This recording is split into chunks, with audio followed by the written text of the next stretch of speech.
I want to talk about change. Everybody talks about change, but I want to talk about change backwards. Changing back, not changing forward. Everything is about, we've got to change. I mean, change is happening all the time. Every time you wake up, and you wake up in the morning and you look at your gums and things, you scratch your bum and you probably fart, and change has taken place whilst you've been asleep. And so change is happening all the time, and we are always cajoled that we've got to control it, be with it, understand it, create it. And that's, if you'll forgive the expression, total abysmal bullshit. I want to talk about changing backwards. Changing backwards. We lose things on the way. We lose compassion, we lose energy, we lose spirit, we lose intelligence, we lose all sorts of things on the way. And we need to get them back. Most of all, we lose that most impossible ingredient, that wonderful, sensational ingredient in human beings called, we forget how to dream. We lose the dream. The dream, that thing. Can you remember when you lay on your back as a kid and you watched the clouds scudding by and you said, one day I'm gonna. What happened to the gonna? What happened to the dream?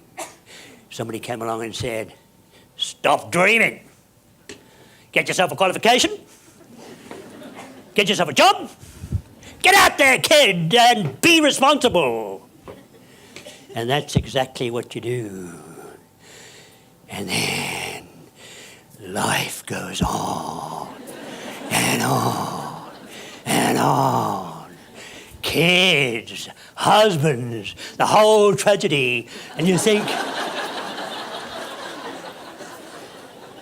what happened to the dream? And when public say, well, what is it you want? And you think, you're 50 years old and you know what you say. Do you know what you say? If you're a lady, if you're a woman, I think I'd like a new kitchen.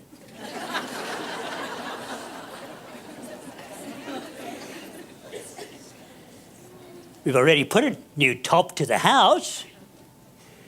We've got a swimming pool. It's above ground, but it still works. And we're thinking about having a little place down the coast we can visit in the weekends.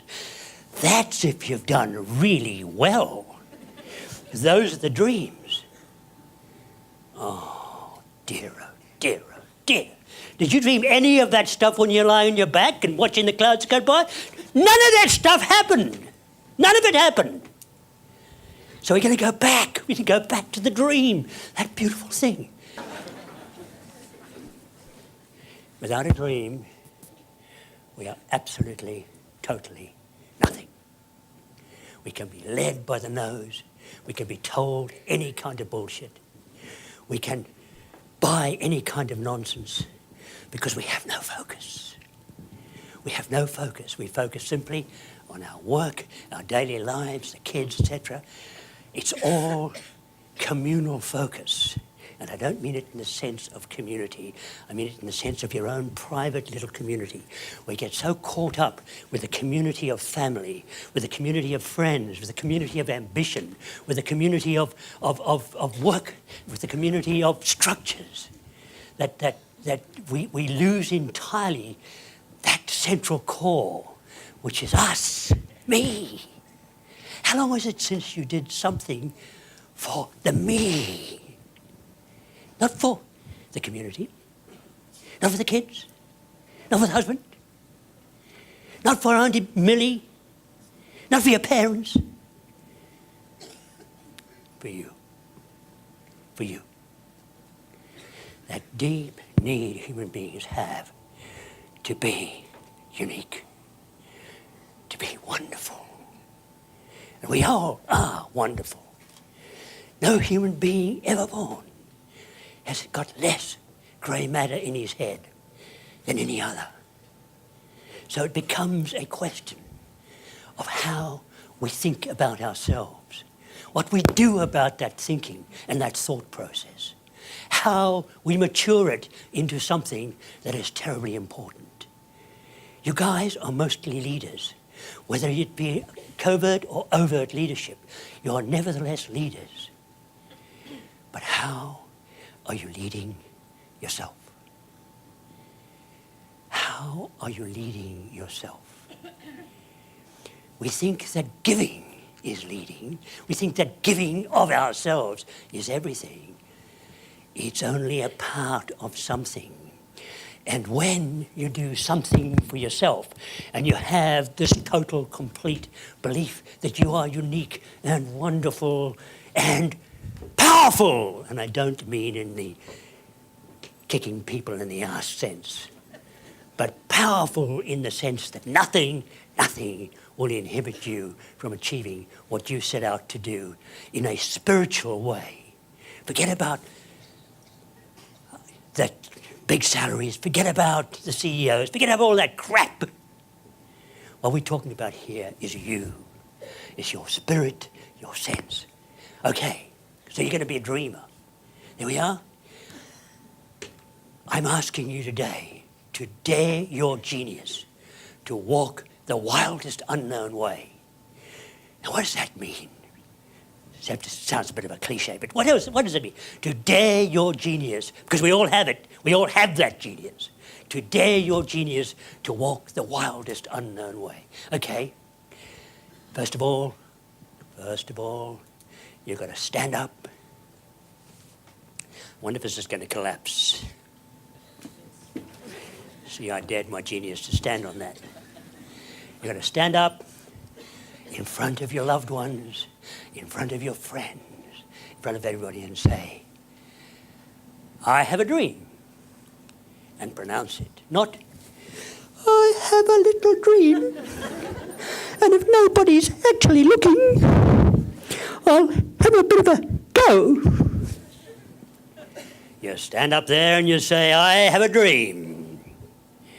And everybody around you falls on your back and kicks up their legs and laughs and says, you have a dream. They're the ones who are lying on their backs, kicking up their legs, giggling. When you cut down the tall poppies, only the weeds are left. I have a dream. And you enunciate it, and you talk about it, and you commit yourself. You commit yourself. Okay, dare your genius to walk the wildest unknown way. There you are. You wait, you always wait for a lovely day. The birds are going. Sun is shining. You go to the wildest unknown way. You open the gate to the wildest unknown way. You're walking on daisies. That's you. You're having a dream. You're going to walk the wildest unknown way.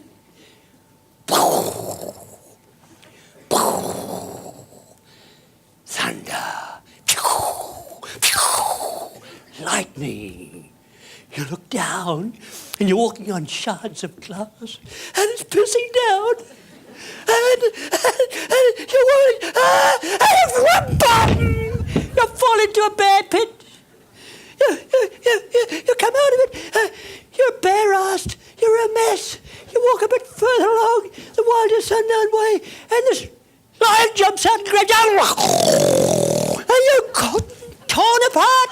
You're a mess. Oh dear, the lion's got you. You're lined up.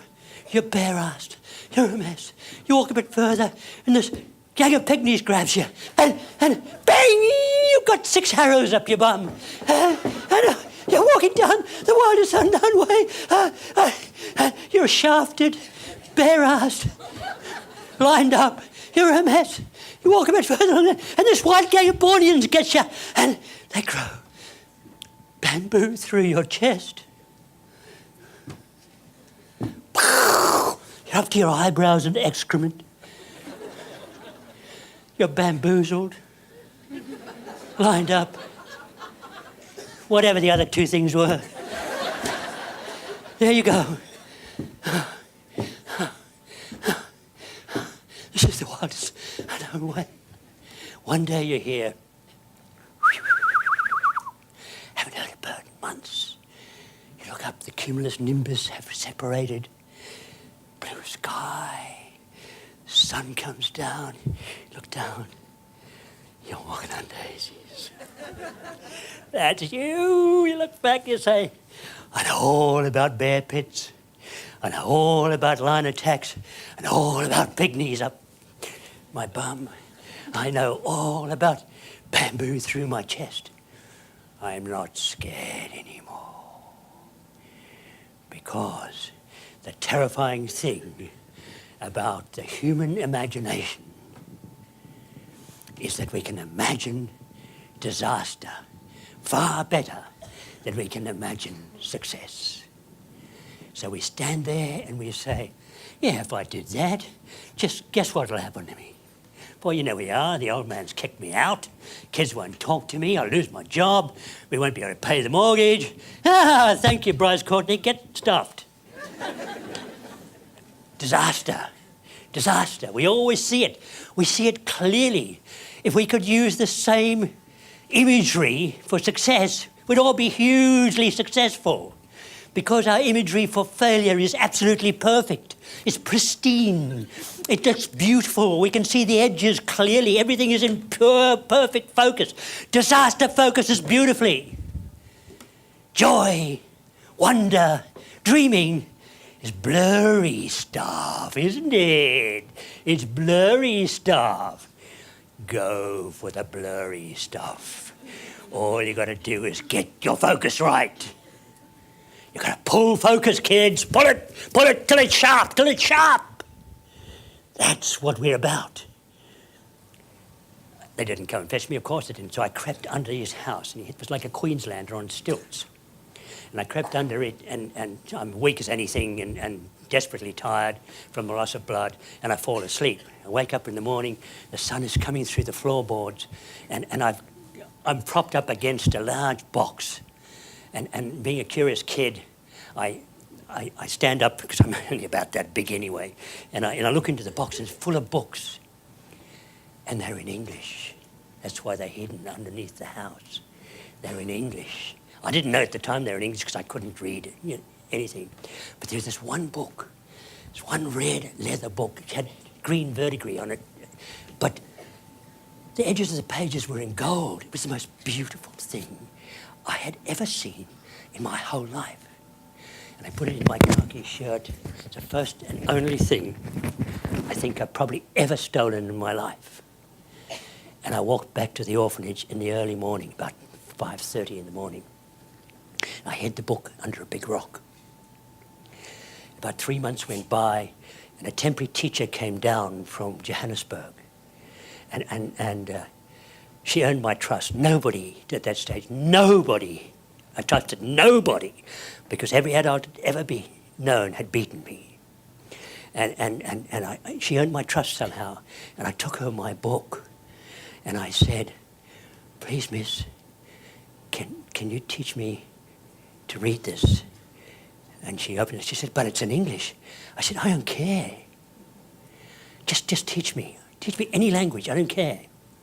She started to teach me. She was only there for 2 terms. At the end of 2 terms, I was reading quite well at the age of 7, starting late. Every month from then on until I was 11 years old, she would send me 2 books and an exam paper and a letter. At the age of 11, she said to me, there is a scholarship going for South Africa's most important private school. 2,700 kids sit for this scholarship. I want you to enter it, but you won't get it. You're 11 years old, you're too young, but it'll be good practice. I won the scholarship with an average mark of 98%. 11 years old, barefoot, and I'm going to the poshest school in the country.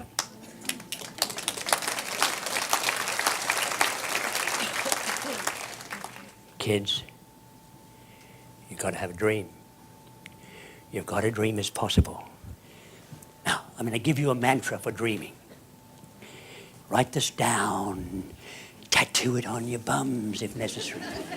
It's hugely important. It's hugely important. This is the mantra for dreaming.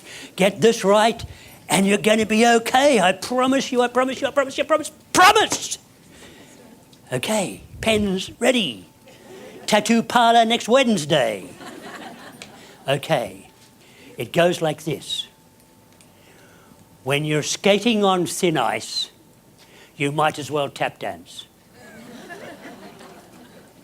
That's it. When you're skating on thin ice, you might as well tap dance. There you are. You're tall and deaning. You're wonderful. You throw her up in the air. She does a double somersault. Don't know why the woman always has to do the difficult stuff. She throws your legs. They're wonderful. They're playing Brahms's violin concerto, and you can see the gold medal in the distance. You are fantastic. You are marvelous. And you're falling! You're falling a hole in the ice. And you come out spitting and gurgling. There's always 6 people on the perimeter of the hole. One's got a 10 above her head, 9.9, 10, 10, 9.8. There's always somebody from Ghana gives you 3, bugger him. 10, 9.9, and they say, did you see that entry? And they pick you up and they tell you off and they're with you. Because there is nothing in this world more compulsive than a dreamer. Dreamers are leaders. All the other people are street sweepers. They're keeping everything nice and tidy, the status quo, everything is beautifully done. Don't rock the boat. When you dream, you can look over the far horizons. You can pull focus from anywhere, kids. If you're a dreamer, and don't wait for menopause.